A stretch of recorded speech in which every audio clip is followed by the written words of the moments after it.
On the latest episode of BCC The Other Side, we reassemble the cast of Expedition Bigfoot, Russell Acord, Ronnie LeBlanc, and Dr. Maria Mayer, along with Bryce, of course, for a special video chat looking back on Season 2. To subscribe to BCC The Other Side, go to patreon.com/Bigfoot Collectors Club.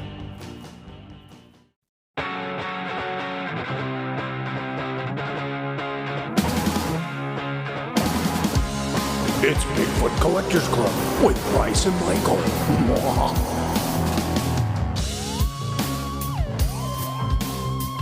I know a ghost story or two.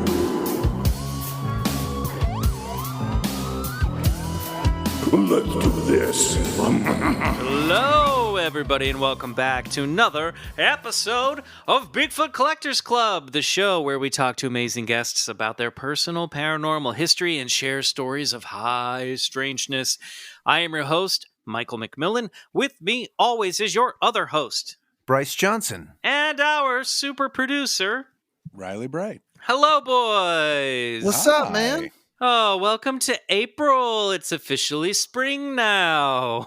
Welcome back.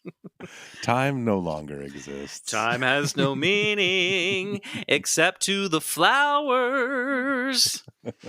That's a nice sentiment. I like that. Yeah, the flowers are fine. The animals, flowers are always fine. They're fine. Hey, Riley, I don't see any on my sound bar. Sorry, tech question here. I don't see any waves. Are you picking me up okay and everything? I'm reading you loud and clear. Okay. Yep. Okay. We Little see tech lots of talk for the waves. fans. Tech Talk. Soon, Inside podcasting. it's called wave check. Hey, man. Sure. Check those waves on the sound bar. How's my amplitude? Your waves are toasty and you're fully pitted. Now Beautiful. let's go to the sandbar. All right, cut all of this. All right. Before we bring in our guest, do us a favor, guys. This is a reminder. We need your help to get the show to more people, so the algorithm spreads this podcast everywhere like a virus. Do us a favor. Go to Apple Podcasts. Give us a 5-star review. If you do, we might read it here on the air, like this one. Happy Place, 5 stars by Lady of Strange. These adorable fellows are so blissed out on Bigfoot and everything strange that their joy becomes absolutely infectious. After listening for a year, I've become enchanted by each of them. Michael, Bryce, and Riley, thank you for keeping the blues away. Only took a year, huh? No, just kidding. Year. Thank you so much. She had to come around on me. That's the way it works.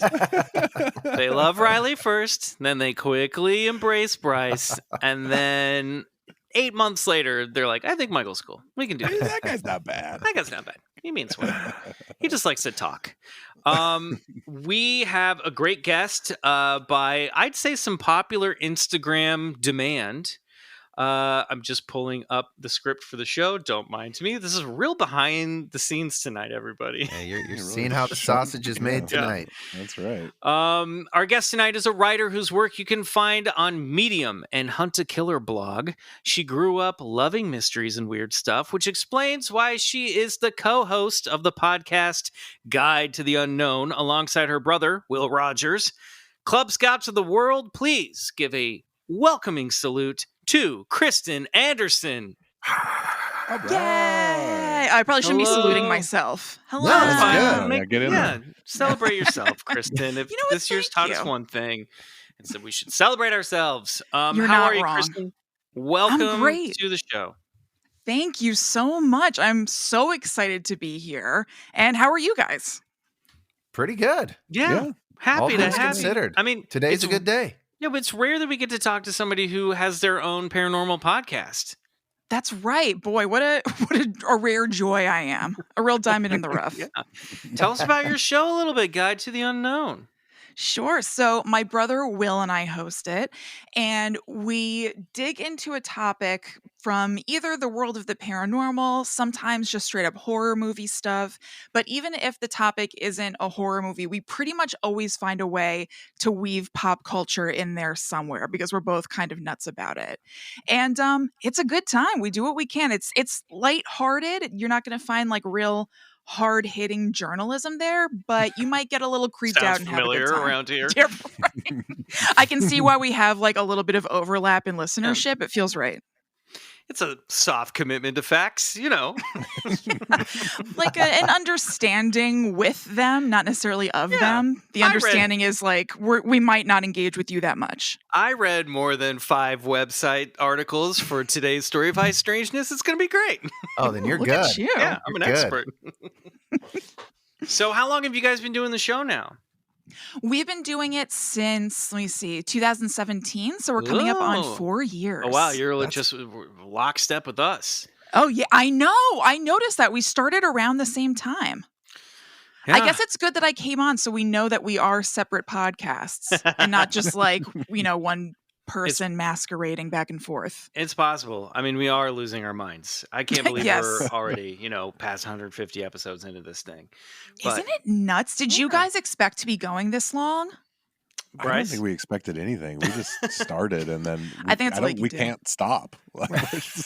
Do you find there is just no shortage of stuff to talk about in this realm? Like, I think that I had a little bit of an idea when Will and I started the podcast that we'll talk about, hauntings and scary things. And at a certain point, it's going to be hard to find a new topic.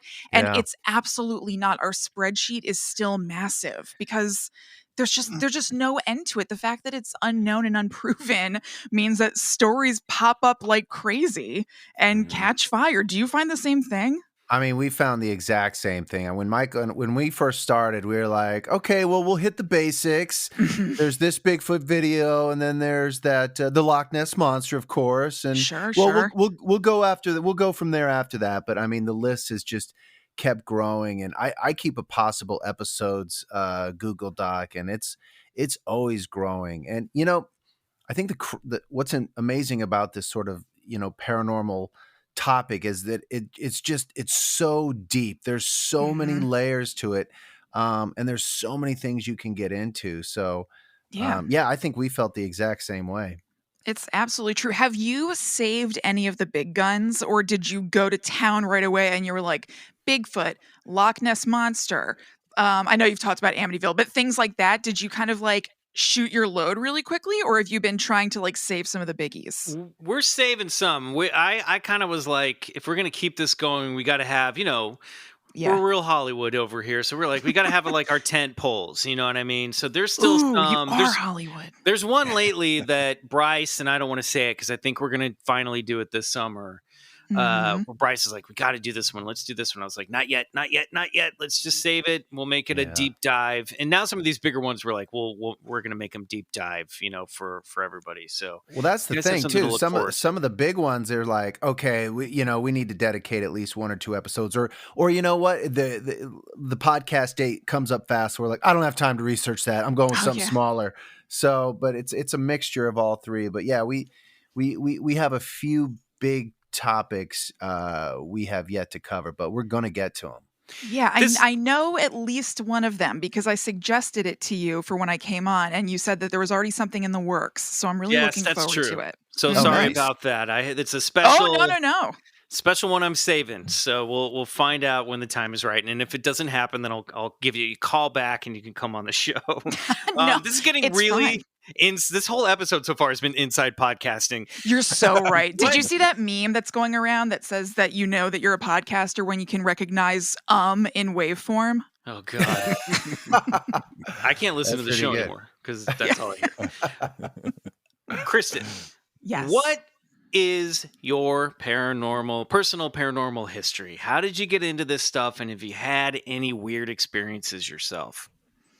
Okay, so Will and I grew up with our parents in Connecticut in this like extremely wooded area. Like it feels to a degree like we grew up in the woods. I've gone back since and I've driven around and been like, how did my parents drive here with 2 screaming kids? Because it's seriously just like windy, skinny roads in the middle of woods. So it was really, really cool, but inherently a little bit creepy and mysterious. So I feel like that was one part of the equation, that we lived in this area that sort of garnered spookiness. Plus, our dad in particular was always into mystery movies, not straight up horror movies, but things that were a little bit creepy. So we had this kind of like from a young age incubation of creepy stuff around us. And Will and I both ended up being super, super into it. And it just seems like it was meant to be. When you say creepy stuff around you, like, give us some Yeah. details here. Are we talking about just like your father had a large doll collection? No. Okay, so it was more like the environment of where we grew up in Connecticut was a little bit creepy because it was really old and like colonial. So when we were kids, instead of taking a field trip to a museum or something, we would take a field trip to like quote unquote field trip. It's like an old colonial house where somebody's teaching you how to like core an apple and like, with like a weird little machine and how to churn butter. And there was just always this major awareness of the past. And at least to me, the past had a very strong connection to dead people. And so I was just very aware of this history of people that are no longer around that was really, really present and prevalent in our area. Like we both went to a like a daycare center when we were little kids that was at a church. And I remember when I was really little, one of the activities we did was take paper out to the cemetery and do like grave rubbings. Oh, wow. Yeah, it was That's just kind of cool. it was very cool and I church. loved it all. Wait, Did what'd you you have say? for a church, especially? Yeah. Like, did you have like? Now I'm just picturing like the church babysitter just being like some disenchanted goth kid, just Totally. like going out to the graveyard. Okay, Yeah. I've got a couple extra camel lights if you guys want to join me. did Can I you? bum one off you to me when I'm like 3? Connecticut, you must have had some creepy old gravestones there, like with the old Yes. etched in skulls with Skull like and the wings. Yeah, like we Yeah. didn't have any of that in Kansas. Yeah, that's right. No, it's just I don't know if it's a bias I have, like a positive bias, but just like New England stuff is very creepy. The Yeah. imagery is weird and creepy. And so there was just always this awareness of that going on that like we like live in the past in this place basically. And so I think it's sort of fed an already underlying interest in the mysterious and in the spooky and I sought it out from a young age. That was always the stuff that I gravitated toward for books and movies and everything.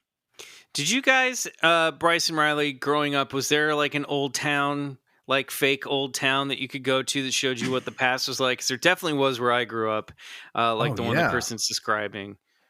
Yeah, well, in Well, Reno, I mean, you're right next to a place called Virginia City, which is it's this old Wild West town, and the boardwalks are still there.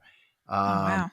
it's and I used to love to go there. It had something called like the Bucket of Blood Saloon, where like a card game went wrong and somebody got shot and there was mayhem and so yeah, it's just littered with like old sort of the ghosts of the Wild West, and I loved going there as a kid. that's so awesome. I when I was growing up out in like Calabasas area, and we lived within walking distance of the Paramount movie ranch, that the place that actually burned down in those fires a few years back. But so there's a set of an old West town was where they filmed like Dr. Quinn Medicine Woman, and they ended up filming some of Westworld there.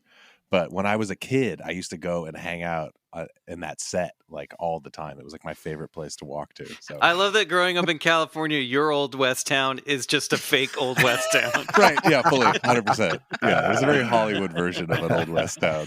Yeah. At first, I thought you were going to say you went to hang out at Spawn Ranch, where the Manson family Me hung too. out. I was like, oh, again, your like old history is from the 1960s, being out in California. Yeah, and we all had, Hollywood. yeah, Yeah, old Hollywood. fully. Yeah, we definitely had like an old pioneer town that was fake, but they had like real old covered wagons and Wells Fargo wagon stuff. I feel like there, which that stuff just always depressed me because it just made me think like, wow, there's no shade and someone is going to die of yellow fever. Like this, you know what I mean? There's always like the butter churn, all that stuff really depressed me. None of it. I never wanted to live in that part of I never wanted to like go off on the Oregon Trail, like ever.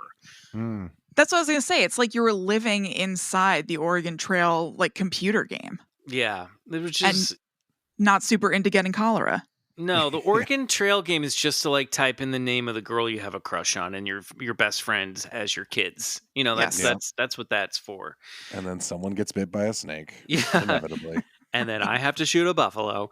I'd much rather grow up where you did, like with older stuff, like stuff that goes back to colonial times and pre-colonial times, and feels more like old Europe. You know what I mean? Yeah, it really kind of was. Like I said, I've gone back as an adult and just been like, I can't believe that this is where I grew up. I both remember it and don't relate to it at the same time. Like there's like a town square with like a super duper old creepy church. And like this was just the reality. So I guess it's not super surprising that we ended up both kind of working in paranormal and horror stuff. And clearly, so many ghost stories. There had to be local ghost stories. What's in the closest hometown that you grew up in the woods? Oh God. So there definitely were a bunch of, if not ghost stories, there were like freaky murder stories on my street that I then interpreted as like, well, there are ghosts there. So I have talked to my parents about this since and kind of had it verified. The house that was behind the house where we grew up, but there was kind of like a buffer of a lot of woods in between us. There had been an adult son living with his father there until on Thanksgiving, he stabbed and killed his father, like over Thanksgiving dinner. Oh boy. So I guess that was something that I heard adults talking about. I don't think that my parents were like, hey kids, guess what? And I used to kind of dare myself to walk through our backwoods and go as close as I dared to the back property line where there was a fence because I knew that it was like a scary house back there. You grew up like this is a murder that happened in your lifetime. Yes. Whoa. Mm-hmm. Yeah. And as far as like literal ghost stories from the town, nothing really springs to mind. But this is so ridiculous. There was a woman who lived next door to us who I suspected to be a witch before I completely understood what that meant. I just knew that it meant like kind of like a scary lady and a mean lady. And she was a mean lady. Honestly, I was like a very misogynistic little kid because it was like a single older gal. And I was like, well, she must be a witch. Like what else is the explanation? So I devised a test, and I don't know where this came from, but I took a troll doll from my room and I brought it outside, and there was this flat rock that faced her property. And I placed the troll doll facing her house. And I said to myself, okay, I'm going to leave this overnight. And if I come out in the morning and the troll doll is knocked over, it means that she's a witch. And guess what? The troll doll was knocked over. Confirmed. Irrefutable proof. Conclusive. Yeah. Absolutely. Now, what was it? Just because she was kind of, like you said, just a single lady of over 40? She was, yeah. I mean, honestly, it's just me looking back and being like, oh, of course you thought that because she was like a single old lady. She actually was extremely mean. So I think it was basically that she was like a mean older lady. She was very, very sad. No, she threatened to sue my parents and said that our dogs were going over on her lawn and pooping on it. And then she like hired somebody to investigate, and it was deer shit. Oh, well, so she's what's her face from? She's the Wicked Witch of the West from Wizard of Oz, right? She's got a Toto. Yeah, she's got a problem with my dog. She's mean anyway. So witch, and the troll told us everything we needed to know. I feel like when the detective came by with the deer poop analysis, she's, I don't believe you. You're in on it. I know it's that dog, and I'm gonna get him. It's a conspiracy. That was another thing I had to check back in on with my parents. And I was like, did I make up that this happened in like a child's brain? They're like, no, that actually happened. First of all, that's like the easiest job to get as a detective. Okay, so You just stay across the street, and if anything poops, you just get it. What a And good then, payday. yeah, I could do this. I'm trained for this. All day. So yeah, I mean those were probably the extent of my like childhood formative scary stuff was Mrs. Castle next door and going to like the scary butter churning house and the woods. Got That's it. pretty good. Yeah, Not butter bad, right? churning and a Not bad witch at all. always leads to an interest in the paranormal. Right? Did you ever experience anything there, or since you've left Connecticut, any supernatural stuff, any UFO sightings, anything of the sort? Yeah, so something really weird did happen a few years ago, and it was when I went back to Connecticut, like for the weekend. I decided to go to a metaphysical shop, duh. And I just walked in off the street, was shopping around, and they had a sign for a tarot card reader, and they had 15-minute readings. And I was like, you know what? I'm here. I'm in my hometown. Maybe that'll add a little bit of like extra static energy to me or something. Let me get this tarot card reading. And so we went in the back, and the woman was doing it and it just wasn't really hitting. She was talking about career stuff that didn't resonate for me. And I remember thinking to myself, I'm glad that I just got the 15-minute reading and not the 30 or the 60, because this is just not, it's not happening. And then it's starting to kind of wind down. And she just out of nowhere goes, "Who's Richard Robert?" And I was like, "What?" Like my hair basically blew back because my dad passed away in 2016 and his name was Richard Robert Rogers. What? Whoa. It was so strange. It was just so surreal because we weren't talking about anything having to do with family. It wasn't even supposed to be like a mediumship reading or anything, and she Right. just said it. So I kind of like I was just taken aback, and I said, that's my dad." And then she kind of went off track right away after that. She's like, "Oh, I see him with a lot of greenery around him. I think he's golfing." And I was like, "Nope," because this was a sedentary fellow. She's like, And, what do dads? Okay, oh God, what do dads like? Exactly. Playboy magazines and golf. Does that? Is this doing anything? So and the rest of the reading went without any other big like lightning flash moment like that. But it was so unbelievable to pull like two names that were correct in the right order, everything, that it's one of these things that when I start second guessing myself believing in this kind of stuff, or just go kind of down skeptical paths, which I don't think is a bad thing to do, I can't help but go, but remember that lady who said Richard Robert out of nowhere? Like, how could that happen? And I think that she hadn't really been on track before that or after it. Yeah, it's so weird. Right. So I wonder if this might not be universal for everybody. Maybe it is, or maybe it was just for this woman. Maybe tuning into the beyond is somewhat like a radio. Like it can be really staticky, you're not getting anything, and maybe she needs to like bullshit her way through for a little while. It got really clear for a second, and she heard something about Richard Robert, and so Yeah. she said that, and it happened to be right, and then it got staticky again, so she started like pulling at straws again. But so I That's mean, maybe so there are these like strange. little clear moments, and that's something, I That think it is tracks. very much like that, Mm-hmm. Mm-hmm. Yeah, I think maybe not for everybody, but maybe, it's like, look at, some people are in baseball. It's like some people are great hitters, some not so great at hitting. You know what I mean? Yeah. It's like, but if you just if your average is good enough, you know what I Mhm. mean? You can get lucky. Then you can call yourself a baseball player, I guess. You know what I mean? Right. It's like, call yourself a psychic. If you're getting at least one of those in every reading, I can see Sure. that she can make a living doing it. Yeah. It doesn't mean she's the best psychic in the world, but like, there's She's something got a there. little something. Yeah, I could like just 2 of those 15 minutes were like a real hair raiser. weird. That's so strange that she would be, just sort of off for the rest of it. It was Um, shocking. I couldn't yeah. believe it. Like the And- 60-minute session, she's like, and let's pull another card. Oh God, I was getting bored. I was like, all right, I'm really glad this is wrapping up. And it's almost like she sensed like, I gotta hook this one. Yeah. I gotta keep this girl's interest. And she certainly did. And we're through with the cards. Pretty Do much. you want to play Uno? Yeah. Honestly, I would have preferred Uno at that point. It would have been fine. And there wasn't anything happening at this time. Have you ever felt like you've gotten, and if this is too personal, No, nothing is. Like, have you ever, did you ever feel like you got a sign from your dad after he passed? Was there anything that you went, oh, that was him?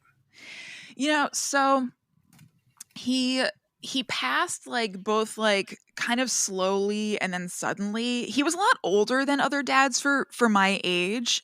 So he was 81 when he died, and I was 33 or 32. And so it's kind of unusual, but he was in the hospital for like a really long time and just like kept getting really close. And then it just kind of finally happened. And so I was like, prepared for it and not. And it was just it was as crazy as it is when any family member dies, but it was also compounded by the fact that 2 months before that, my sister was killed by a drunk driver, Oh his my daughter. God. Man.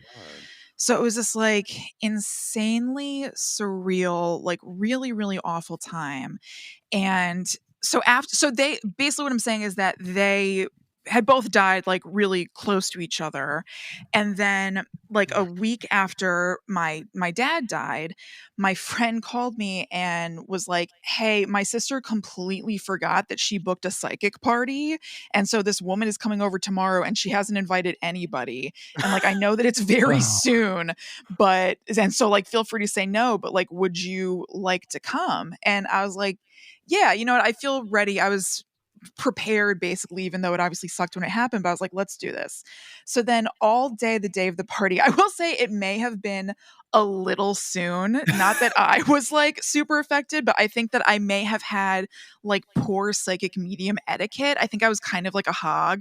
Like I was like hogging the psychic because I had like such compounded death like really soon before that. Yeah. So all day in my head, I was like, all right, Dad, Karen, I'm going to this thing tonight. Like, I know that it's not that nice, but just like muscle your way on through. Like, come on through. I would really love it if I could hear from you guys today. So please just go for it. So I went to the party. And by the way, the woman who was the psychic medium was touted as being Snooki and JWoww's psychic. She had appeared with them on their web series, so it was it was like the most New Jersey thing ever, which pleases me. Yeah, celebrity absolutely. vetted. Yeah. Oh, exactly. I mean, what better stamps of approval? What better tramp stamps of approval? This is coming from the area of like the Long Island psychic. Isn't there a long? Yes, the Long Island medium, Yeah, the Teresa Long Island Caputo. medium. Yes, that's what I knew. Psychic was wrong. You got there. Yeah. But so we got there and she started off saying the kinds of general things you would see on TV of psychics saying. She's like, I'm seeing somebody, they're touching their chest. It seems like they're having trouble breathing. And that was like a factor with my dad. So my ears were perked up. I was like, all right, I don't want to just like be annoying and be jumping on every little thing just because my dad just died. Like there are other people here. And she started saying like, he's a big guy. Like he kind of thinks of himself and like identifies with being a bigger guy. And I was like, okay, that's like definitely a dad thing. And then she was like, this is so weird. I don't know why I'm saying this, but he's showing me something with like his toenails. I was like, over here. Because my dad had like the gnarliest toenails, like dad toenails squared. Wow. It was just like always a thing that we're like, oh God, dad's feet are so disgusting. I know what'll get her attention. Yes, that's what I think. I think he was like, all right, we got to get specific. I guess I got to go to the toenails. And so, so that happened. And then there were a few other things during that party that seemed to kind of tie into him. Like she said, I keep seeing R, and those were his initials. Come on.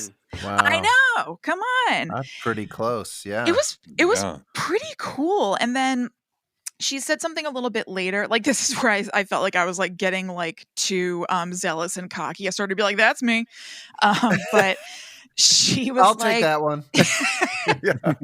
over here, Gina. Yeah. She was like, I'm seeing something with a ladybug, and actually, even though that's so much less specific, it really hit me, and I actually like burst into mini tears because that day, actually the day that I went to the party was the first day I had gone back to work. I was a hairstylist at the time, and when I was parking, there was a ladybug on the parking meter, and I know that it's a super common sign for people who have passed, like ladybugs and butterflies and feathers. And I saw it and I didn't think a ton of it, but I was like, oh, that's supposed to be a little sign. And I just said, like, Dad, if this is you, like, please help me get through today. Like, I wish I wasn't back at work yet. This is gonna suck. Like, please just help me get through. Oh, And then when she said that, like, oh, somebody got a sign of a ladybug recently, I was like, oh God, it was my dad. that's amazing. It honestly was really, really nice. Oh.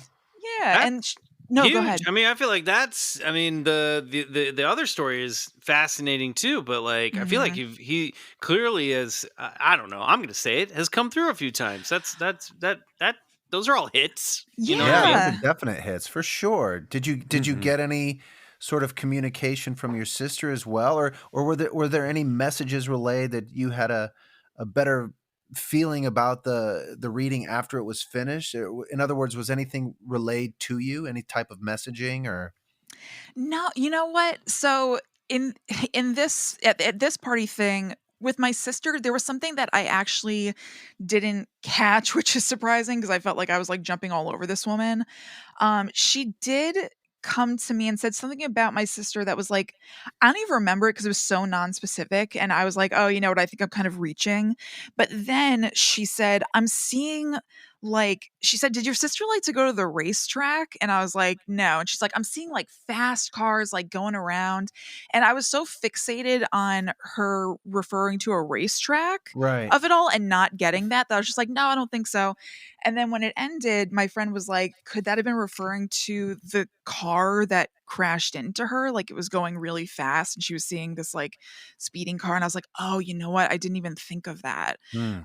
So not impossible, but yeah, it's interesting that you asked that. There wasn't really a message related. It's almost just kind of like not proof of life, proof of afterlife, just kind of Yeah. stuff that's like, I'm showing you that I'm here, but not anything that I need Yeah, you no, to Dad, take I with get you. it. I get it. There's an afterlife. I get it. Yeah, What do you right, want to tell toenails, me? sure. What do you want to tell me? What's the message?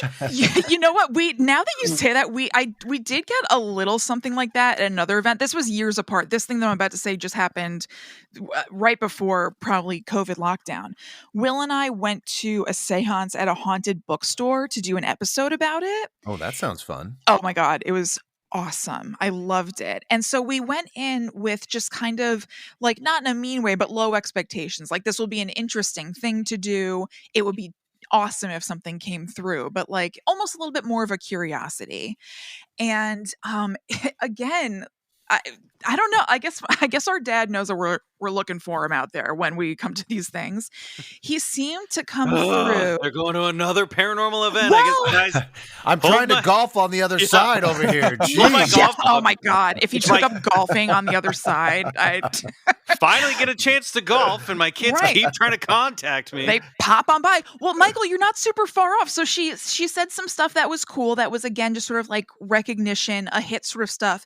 But then the woman said, "He is kind of laughing that you're doing this. Like, what are you guys doing here? Like, why are you doing this? This is like kind of goofy." And Will and I were like, he would kind of be like, "What are you doing? Why do you keep doing this? Like, this is so ridiculous." So maybe he gave us a little message to not, maybe chill a little bit. Live. Yeah. Like, oh boy, I didn't live all the way to 82 to make to like raise a couple kids who just want to do podcasts and bookstores. God, these kids really like me. Like, they just won't leave me alone. That's pretty That's wild, amazing. though. That's pretty fascinating. I mean, Yeah. it's hard not to hear those stories and think there's got to be something to it. I've mentioned it more than once on this podcast, but there's a great book by Leslie Kean called Surviving Yes. Death, and she sort of goes on this. Let me test to see if this mediumship thing, if there's anything to it. And she's a Pulitzer Prize winning journalist for the New York Times, so she knows her stuff, and she's very pragmatic and skeptical, and and it's hard, she came away convinced that there was something to it, but she got a lot of hits like that too. And it's Mhm. almost as if, like thought travels faster than the speed of light on the other side. And it is like a frequency. If they want to like come through, it's like they can tell right away when you're maybe thinking about them, or a channel is open to communicate with you, and boom, they're there saying, just letting you know that their presence is there. And it's not like they even have to like communicate, in verbose sentences. Sometimes it's just like I'm here, toenail, ladybug, Right. that's all I got, or I don't know, but there's something to it. I think so too. And it's just kind of nice to get an affirmation that they're around in some sort of way. And also, if you think about it, like they might want to relay a message, but do they necessarily want to do it at a psychic party in front of like a million other people? Like Right. maybe their message is something that they would want to be just between the two of you. And Totally. maybe that means they might not be able to get it across, but they'd, prefer to either, if they can't do it privately, they won't do it at all. I couldn't tell you this when I was alive, but your breath is terrible. Dad. Need to work on it. So what do you think? I mean, what's your concept? This is a big question here, but so I don't know. You've been investigating this stuff and talking about this stuff. What do you think's on the other side?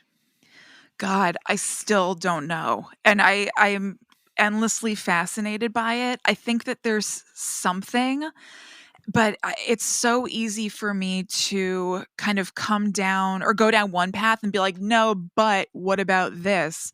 And not be able to land anywhere. So the only place that I've really landed is that I think that there is something going on. There's some sort of consciousness, but like, I don't think there's like a big white room or like a Mhm. big, anything. But I just think that I think it's something that we might not even be able to conceive of. I think you're right. I Yeah. just don't know.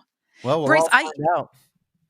I know that you read, and I don't know if Michael or Riley, you've read this too, but Bryce mentioned reading the book Life with the Afterlife by Amy Bruni recently. Oh yeah. Yeah. Okay, so there's something in it that I think is so interesting, and I wanted to get all of your takes on it.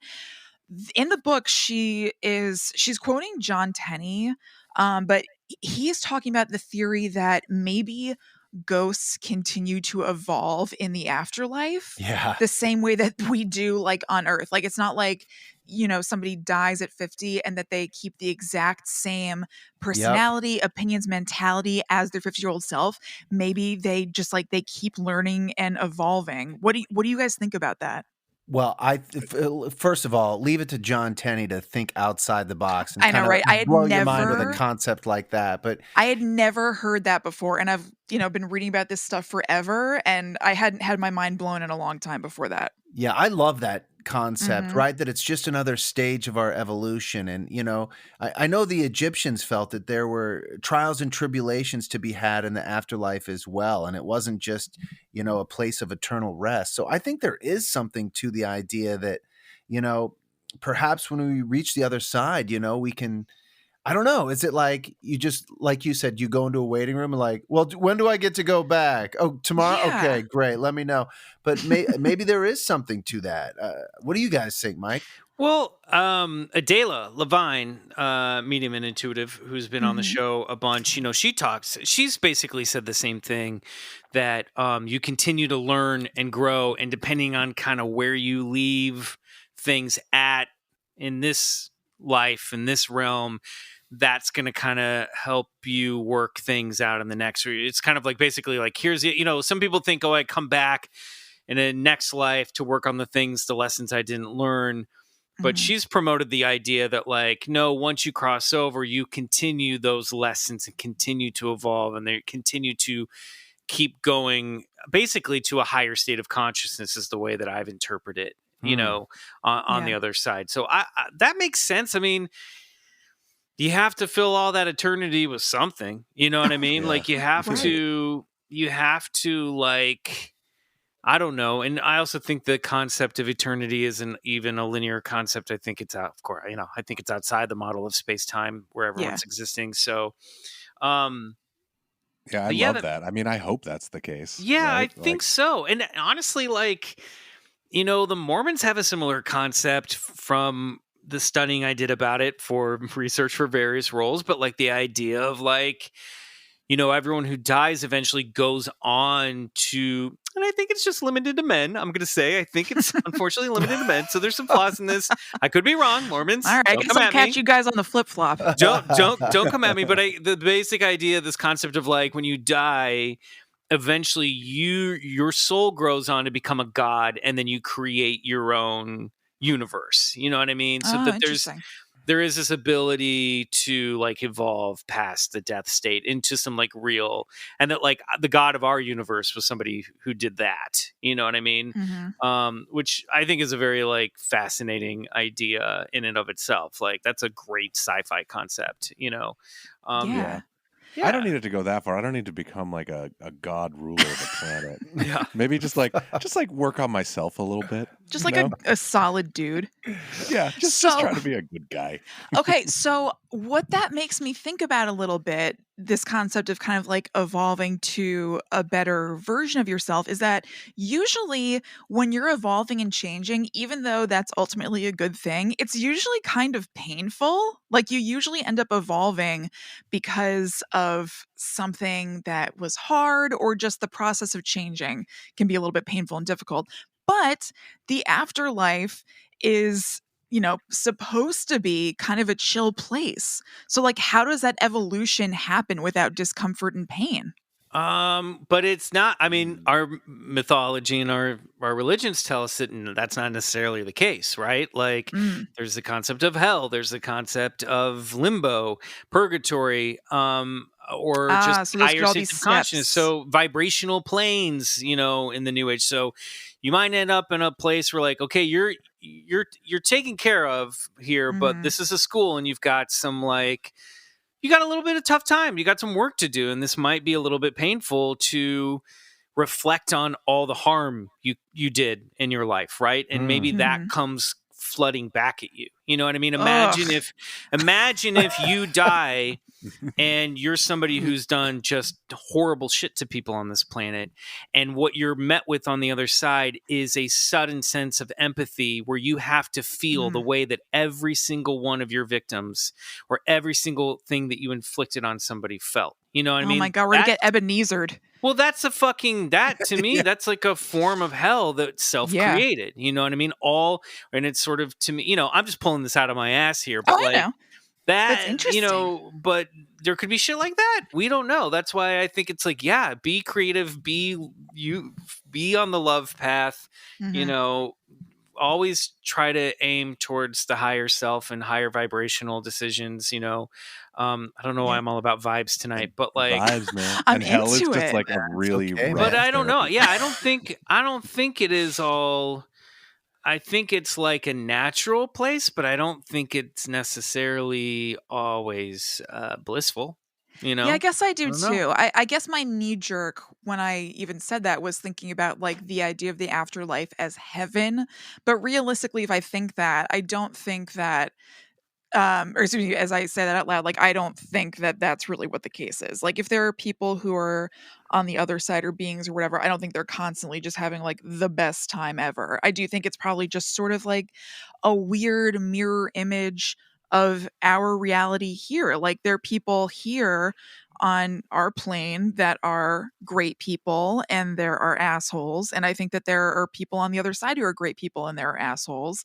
And they probably, I don't know, interact with whatever their reality is in kind of a similar way that they did in life until they maybe evolve. So that does make sense. Well, yeah. No, I get it. Yeah, exactly. Bryce, what do you think?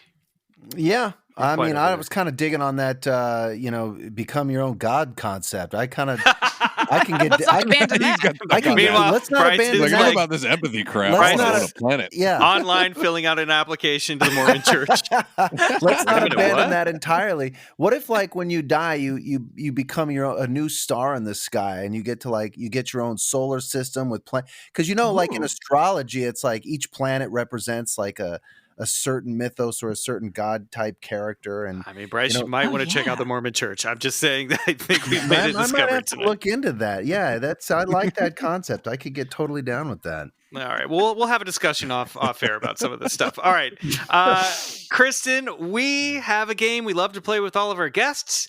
We'd love to play it with you. I'm going to go down a list of phenomena, rapid fire style. If you're open to it, you're going to say believe it. If you're not open to it, you're going to say bullshit. If you're somewhere in between, you still got to come down on one side or the other. Yep. This is a game that we call bullshit or believe it.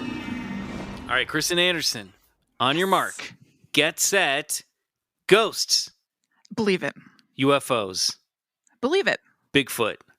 Believe it. ESP. Believe it. Shadow people. Bullshit. Unicorns. Bullshit. Alien abductions. Believe it. Yeti. Believe it. Mothman. Ouch. Bullshit. Out-of-body experiences. Believe it. Tarot cards. Believe it. Demonically possessed dolls. Do I believe in demonically possessed dolls? Bullshit. The healing power of crystals. Bullshit. An alien spacecraft crashed at Roswell. I don't know enough about this, but I am going to say believe it. Loch Ness Monster. Bullshit. Atlantis. Bullshit. Haunted houses. Believe it. Skunk ape. Believe it. The Jersey Devil. I mean, love them, but bullshit. The biblical devil. You said that really funny. I know. I got stuck on the biblical devil. It got stuck. Stuck on my. I you did said trip it on the word. It sounded really nice, like the biblical devil. It's because I was tripping on the word and trying to get out of it. I got a creepy grin, more like, yeah. Oh, I see. A little eyebrow wiggle. Bullshit. Speaking to the dead.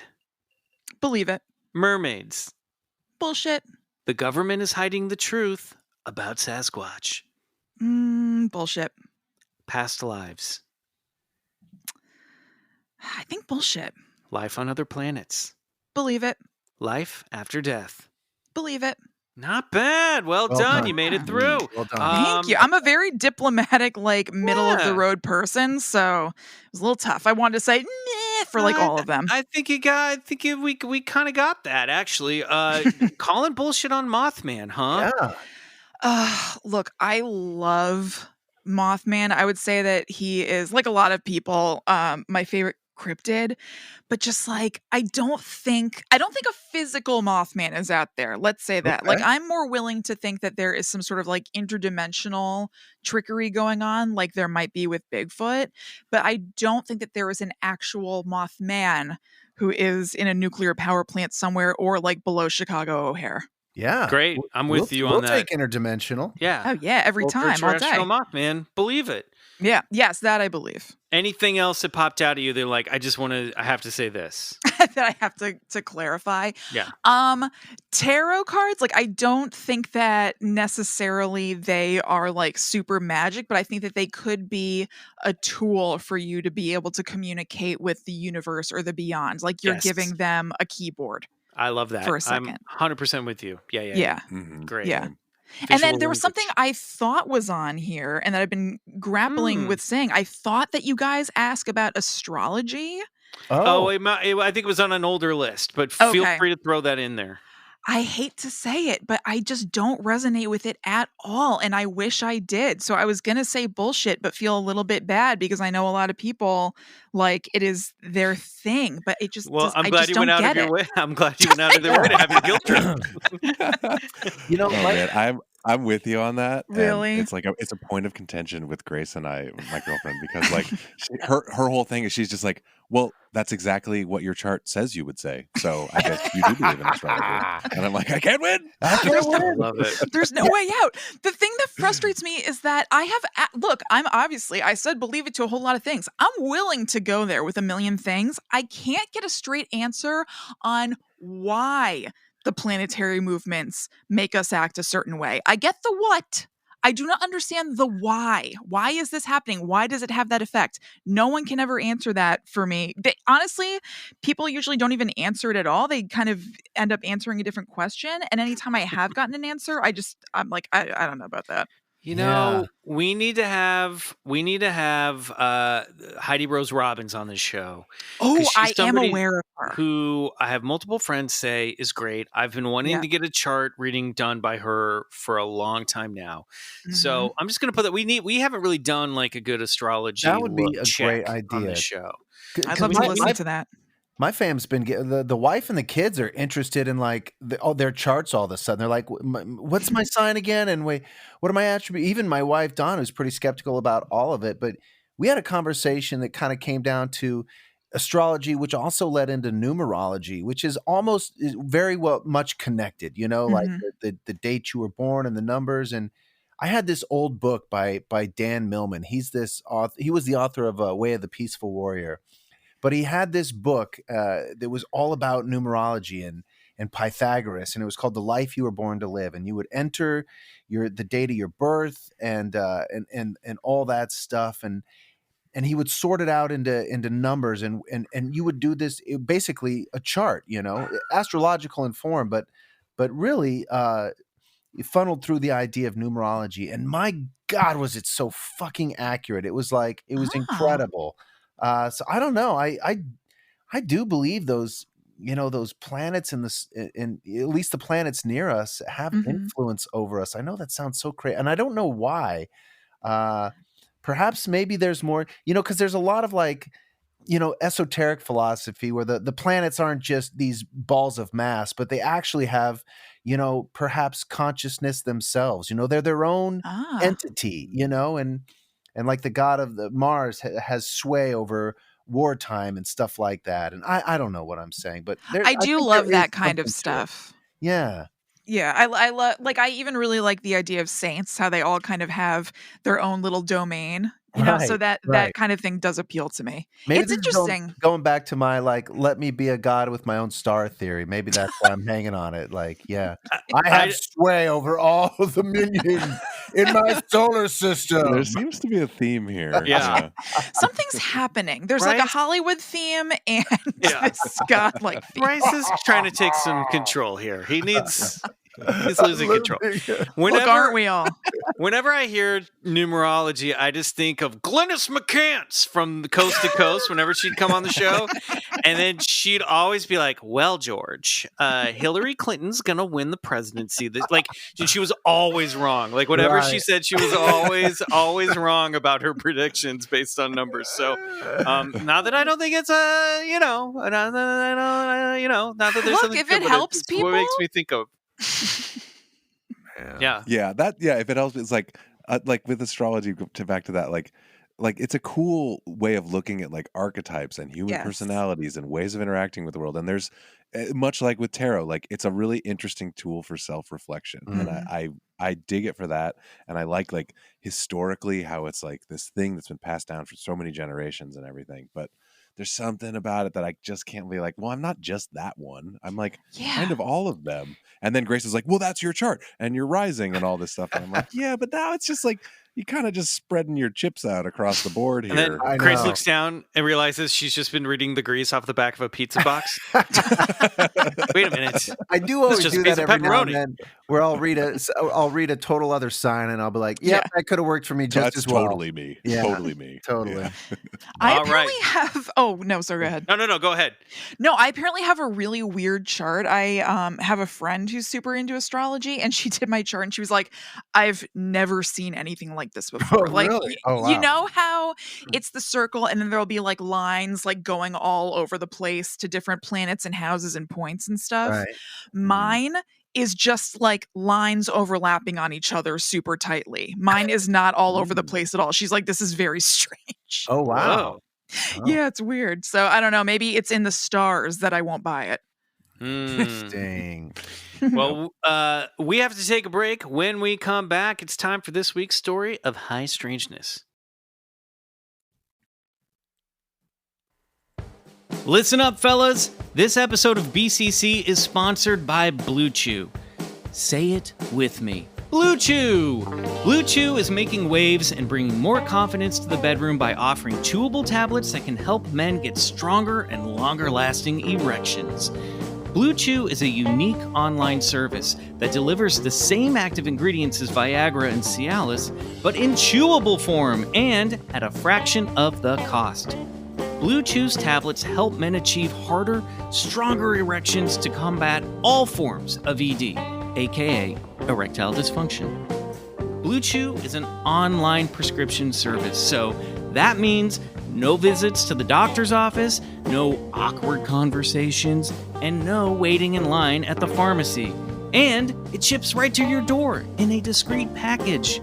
Shh, it's our little secret. The process is simple. Sign up at BlueChew.com, consult with one of their licensed medical providers, and once you're approved, you'll receive your prescription within days. The best part? It's all done online. Blue Chew's licensed medical providers work with you to find the right ingredient and strength for your prescription. Now, some of you guys might be saying, "But Michael, I hate swallowing pills. It's uncomfortable and it makes me nervous." Well, guess what, my dudes? They've got you covered, because Blue Chew's sildenafil and tadalafil tablets are chewable. Blue Chew's tablets are made in the USA, and they prepare and ship direct, so it's cheaper than a pharmacy. So, if you could benefit from extra confidence when it's time to perform, if you know what I mean, visit BlueChew.com for more details and important safety information. And we've got a special deal for all of our listeners. Try Blue Chew free when you use our promo code BIGFOOT at checkout. Just pay $5 shipping. That's BlueChew.com, promo code BIGFOOT, to receive your first month free. And we would like to thank Blue Chew for sponsoring the BCC.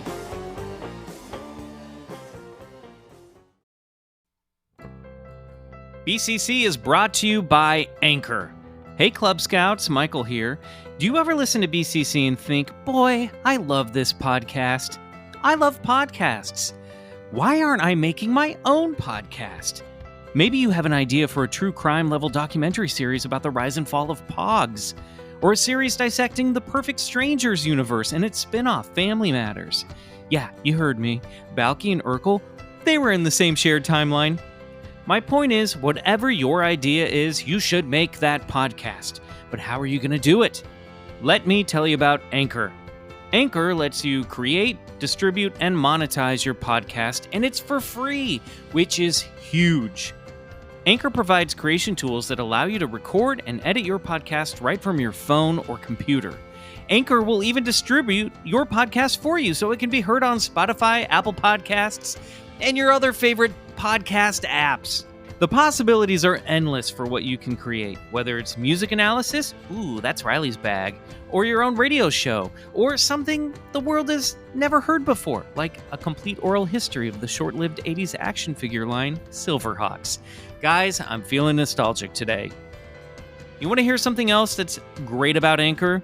You can make money from your podcast with no minimum listenership. Honestly, it's everything you need to make your very own podcast in one place. So, download the free Anchor app or go to anchor.fm to get started now.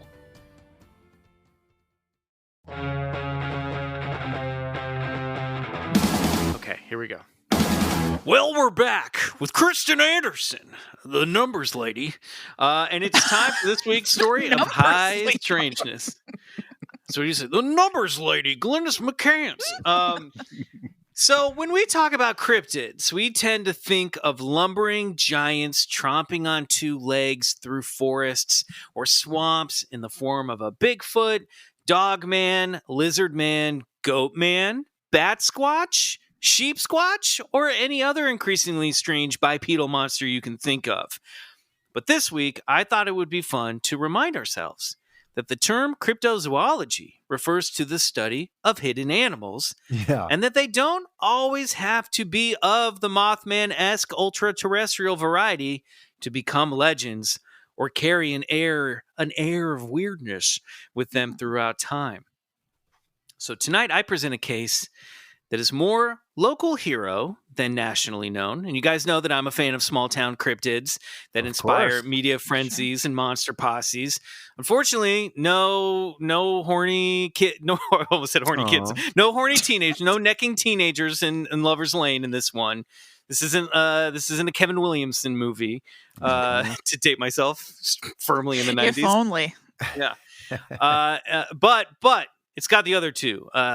Media frenzy, monster posses.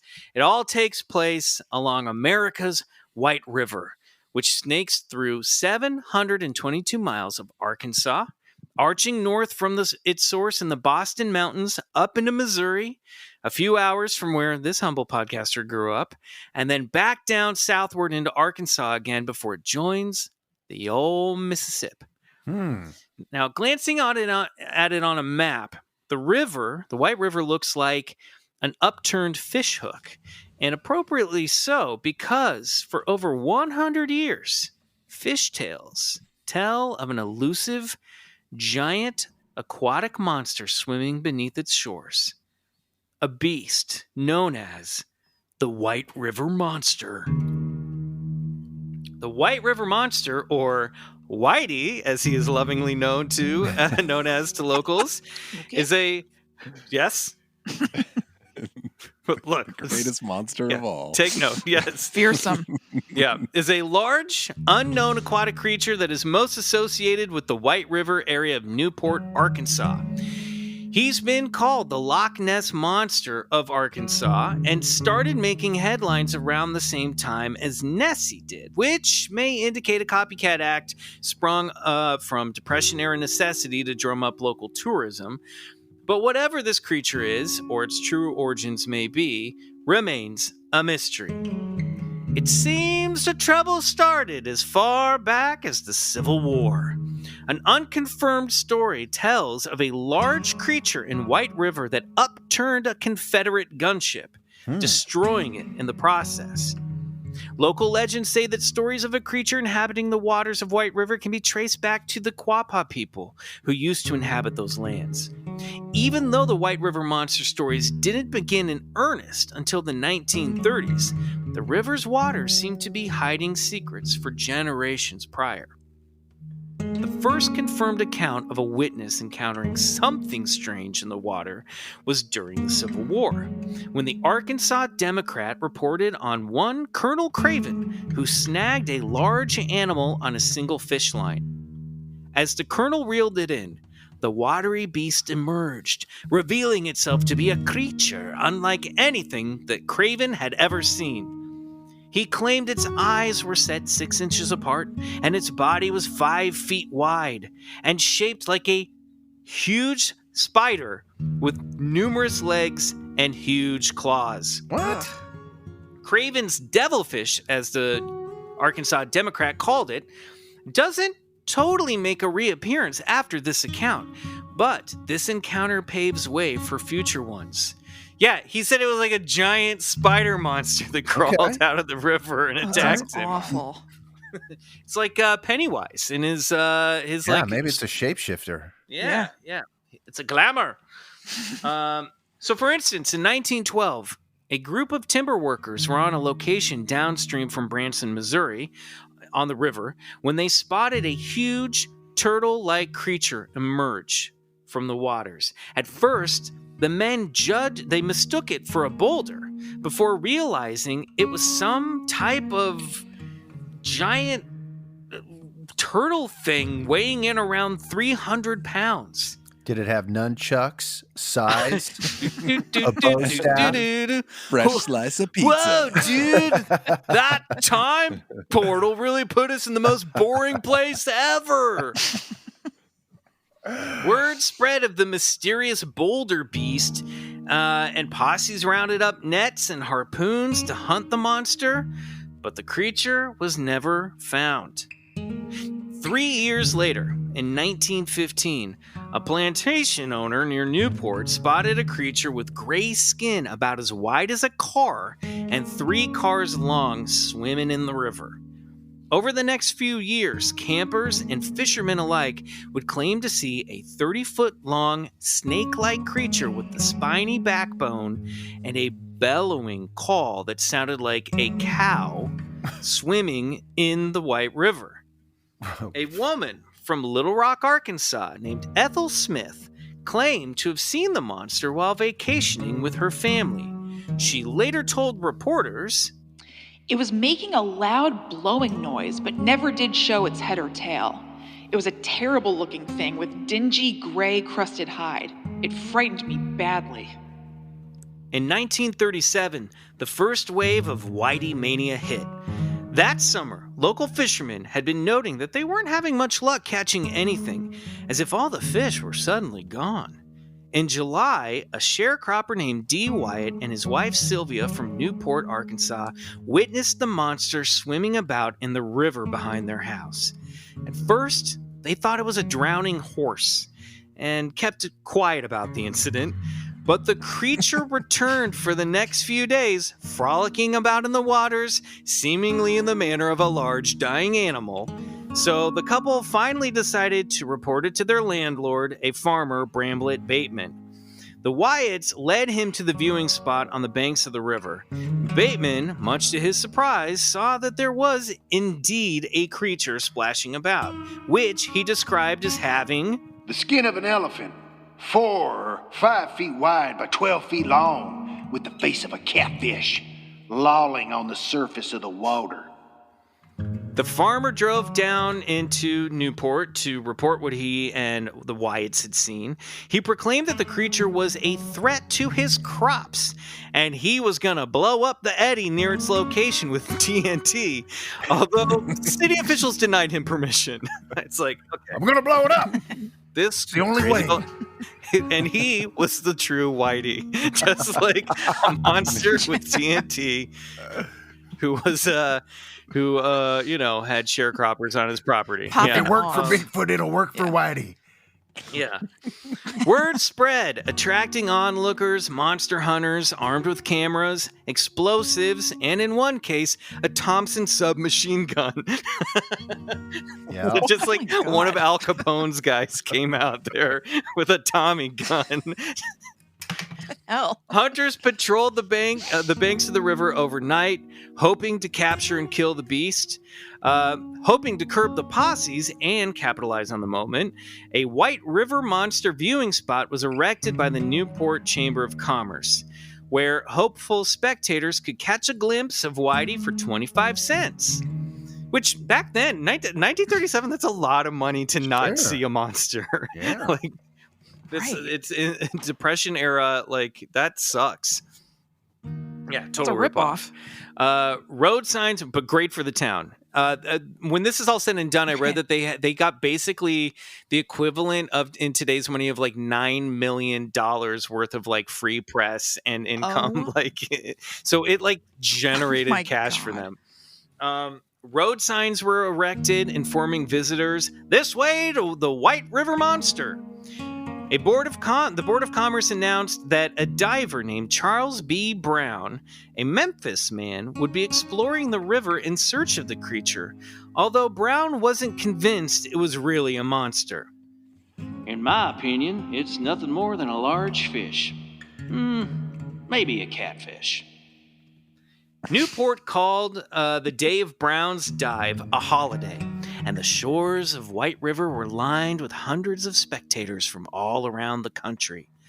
Newspapers across the nation and even Time magazine reported on the White River Monster's appearance.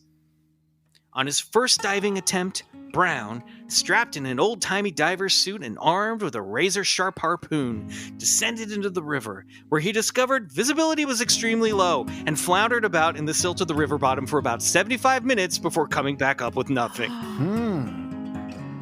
Oh, how embarrassing. That Be flitting he around in he basically silt. got stuck in the mud. It was like, I can't see 3 inches in front of my face. That afternoon, he tried again, and once again came up short. Meanwhile, onlookers and visitors enjoyed a monster dance beneath beautiful outdoor party lights. I also read that they had they had sandwiches, and they'd set up this dance floor like right next to the river, so you could be like partying and having like a little hoedown and keeping your eye out for a monster all at the same time. Sounds Sounds like an awesome Yeah, Sounds party. monster nice. dance, I'm dude. into I'm that. down. We got to figure out how to have our own monster dance. You could do that. So they partied all night. The next day, Diver Brown. Oh, he tried again, but the next day, Diver Brown's air valve jammed, and he had to quit his third dive early. Again, producing no evidence. A large net had been fashioned to drag the water for the creature, but again, nothing.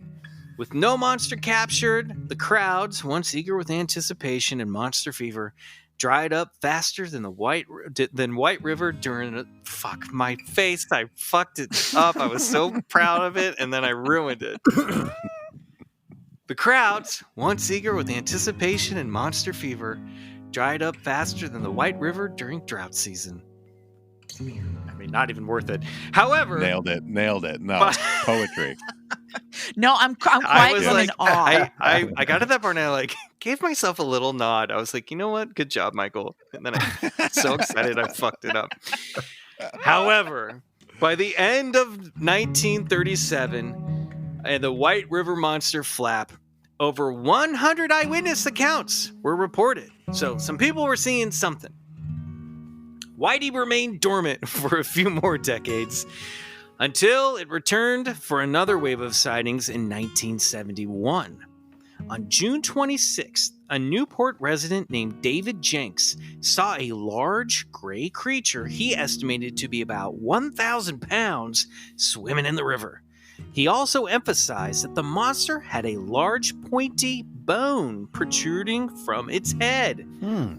On June 28th, a local man named Cloyce Johnson claimed to take a photograph of Whitey, presenting a very blurry picture of a hump in the water. That's my kin. Then, on July 5th, the county sheriff's office reported the discovery of tracks on Towhead Island, measuring 14 inches long and 8 inches wide, and bearing what looked to be like a claw on the heel.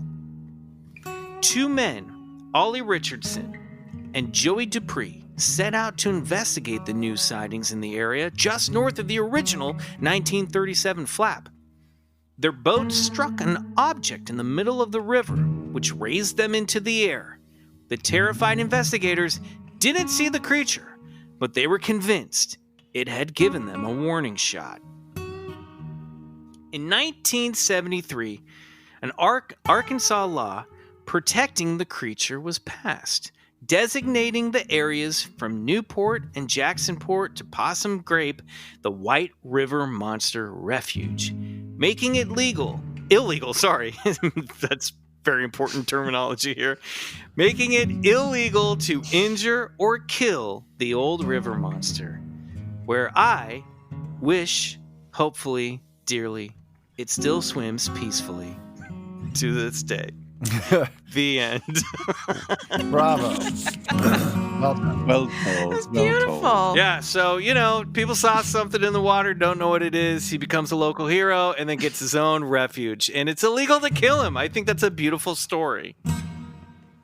It's honestly kind of nice. It sounds like it brings their community together a little bit. They had a monster Monster dance. dance Are you is the kidding? best. Yeah. So Yeah. there's some theories of what this thing might be. Some people think it was an elephant seal that had swam too far upriver and Oh. was just living in the area for a while because they shed their skin, which might well, it's just part of their thing, Don't body Yeah, but it shame an probably elephant does- seal. He's already Well, dealing with enough. I'm picturing how a snake sheds Yes. its skin and it leaves that thing. I was picturing a giant I seal think it version breaks of that. off more in flaky pieces, which is Yeah. but that Makes might more account sense. for the skin that people were seeing that said they described it as a little rough. Some people think that Yeah. it might have been, especially because of the 1915 or 1912 boulder creature. They think it, and the pointy thing on its head, they think it could have been a giant alligator snapping turtle, and those things can get huge. So it may and can live to be 150 years old. So that's possible. Some people think it's a gar, or a sturgeon, but other people like me think it's probably a river monster. The field is wide open for this Yeah. This lonely creature. You know, you get a little cocky when it comes to lake and river monsters, Bryce, and I don't appreciate it. As a man who once shared food with me over a craft service table on the set of Major Crimes and said, yes, I too believe in the interdimensional Bigfoot theory, you gotta like open your mind a little bit more to these river monsters. I'm cool with mermaids. This is the problem. Boom. This is, you're proving my point. I don't know. I think it could be just some really large fish that's just evaded capture. Yeah. And I think that's cool. You know what I mean? Yeah. Like, it doesn't always have to be a real, spooky cryptid. No, for sure. I used to watch that show River Monsters. Yeah, Did you to guys still ever be see cool. that? The shit Oh, they would sure, pull yeah, out of those rivers was insane. I did look up Whitey Monster, Arkansas, though, and went right to images. Snapping turtle, that could be that could move right to the top of my list. That's pretty. Alligator snapping turtle. They get big. Yeah. There's some that get up to like 4 or 5 feet long, 6 feet long. I could see someone thinking that was a monster. They're big. It's interesting. I just kind of noted doing on the looking up history about White River. Like they were constructing a new dam around Branson, Missouri. In July of like 1910, they started construction. They were building this new power electric, dam that would bring electricity to Springfield and Branson and part of the Ozarks. And so they were working on the river for 3 years. And that's when this thing started to emerge. And I'm wondering if they just, knocking about the river and, just kind of like woke this creature. Yeah. This creature, disturbed the creature. So it started moving and migrating south. You know what I mean? I don't know. But I just thought it was interesting that around the time they were building this dam that took them 3 years, they started seeing this thing. You've awoken my 1,000-year slumber. Yeah. Yeah. Exactly. He's the old man. Under that silt, if that guy had kept going, he might have found another one. Old man of the river. Yeah, and I think there was a giant catfish called the Old Man of the River, and some people think it's that too. It's just that old catfish swimming around. Yeah. But I love that. I don't know. I wanted a little bit of a feel good down home river monster story this week. I think you've accomplished that. Yeah, mission accomplished. That was nice. What do you think, Kristen? What's the explanation for this thing? I think that it probably is just like a gigantic but understood like snapping turtle or crocodile or alligator or whatever, something like that. Because I think that we probably have an idea of what these things look like from cartoons and media and stuff that might not actually match up with what they actually look like, and that they might be much scarier than we expect. And then you could misinterpret them as, a river monster. So my money's on that. Remember when those whales were like trapped in like the San Francisco Bay? Didn't they like go up a river for a little while or something? And then we all like waited for bated breath for them to swim back out to the ocean. Like, I think, there's gotta be, there's gotta be just like some weird, some displaced animal swimming up the Mississippi, taking a left at the White River and just swimming all the way up into like Branson and then being like, well, where the fuck am I? Isn't that what that song, the Raffi song, Baby Beluga was? You're triggering childhood memories right now. Baby Beluga's past my time, so I don't know, but I hope Baby Beluga's okay. Is Baby Beluga the White River monster? Baby Beluga, it was swimming in the deep blue sea. So wild, and I don't remember what else happens. And then he gets trapped in post-consumerist nightmare. Let's see. So he fell off the wall, and they couldn't.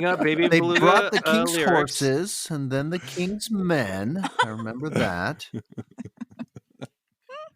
Raffi was secretly feeding us like anti-capitalist anthems as children. Baby Beluga indoctrinating us young. I'm just reading Baby Beluga in the deep blue sea. You swim so wild and you swim so free, heaven above and sea below, and a little white whale on the go. Way down yonder where the dolphins play, you dive and splash all day. Waves roll in, waves roll out. Okay. See the water squirting out of your spout. Yeah. When it's dark, you're home and fed, curl up, snug in your waterbed. Moon is shining and the stars are out. Good night, little whale. Good night. This whale's fine. Why did you Yeah, put he Baby seems fine. Beluga in He seems danger? fine. He is where he needs to be. All right, I feel better. I can rest easy. I also like your spoken word Raffi cover. That was nice. It's really soothing. I'm gonna do an entire like Raffi album that's like a sped through story of high strangeness. Please. I think there's a hole in the market for it. You found your niche. Kristen, thank you so much for being on the show. Where can people find your work? Where can people find your podcast? Oh, thank you for having me. You can find me online at Chillin' Kristen everywhere, and you can find Guide to the Unknown at gttupod.com and at gttupod everywhere on social media. Thank you so much for having me. This was super, Awesome. super The pleasure fun. was ours. Thank you Yes, for being Absolutely. Ugh. We'll have to get your brother on sometime God. soon as well. Oh, yeah. Absolutely. Guys, you can find us, Bigfoot Collectors Club, on Instagram. I'll post some pictures of some alligator snapping turtles. Maybe I'll even throw Baby Beluga up there. We'll see. It can be fun. We're at Bigfoot Pod on Twitter. Check us out over on our Patreon, BCC The Other Side, patreon.com/Bigfoot Collectors Club. Bryce, anything to plug? Yeah, I'll plug my game and shout out to Professor Meg for posting about it. The game is DPCU, or Dirty Picture Cover Up. Concept's pretty simple. Draw a dirty picture, cover it up, be judged, win. We're getting close to a time where we can all start playing games with our friends again, right? Absolutely. Hell yeah. Hopefully. All right, close Yeah. enough. But go to get vaccinated, get play vaccinated, DPCU. play my game. Go to thedpcugame.com. And there's a link to that in the show notes.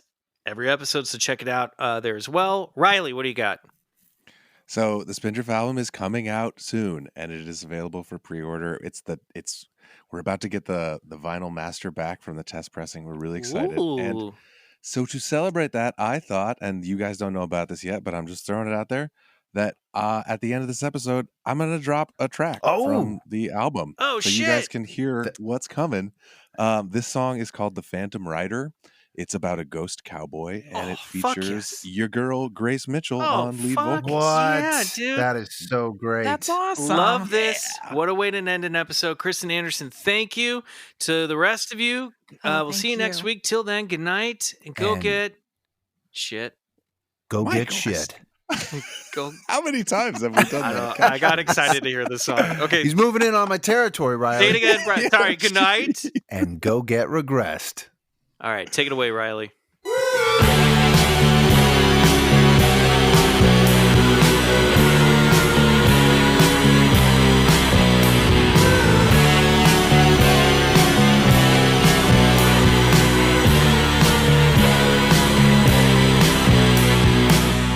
It's called a banshee howling through the sky. A faded star, a sign of the times. As a fire and brimstone from his ghostly sleep. His soul may be gone, but his spirit never leaves. Haunted horse in a frontier past, resurrected cowboy, skin coat hands, phosphorescent gold spirit goes afire. To the flame, the phantom rider.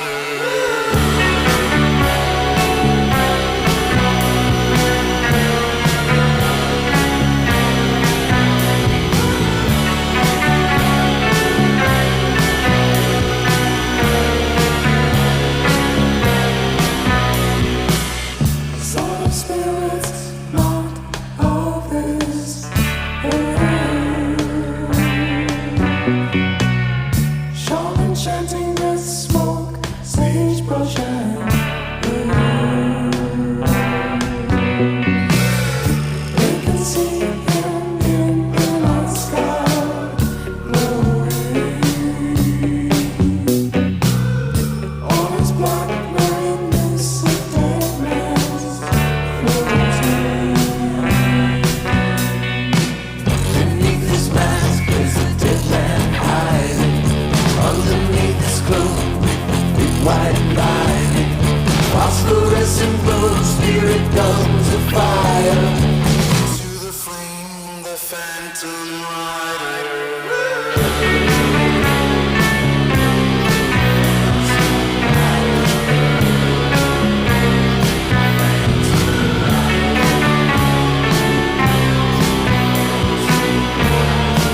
This is Patrick. And this is Mark, co-host of Nintendo Cartridge Society. Every Tuesday and Thursday, we're your home for all things Nintendo. On Tuesday, we're talking about the latest Nintendo news. And on Thursday, we're doing deep dives into specific corners of the Nintendo universe. Ranking the Koopa Kids. Determining who the best Smash Fighter is. That's Nintendo Cartridge Society on Campfire Media or wherever you get your podcasts.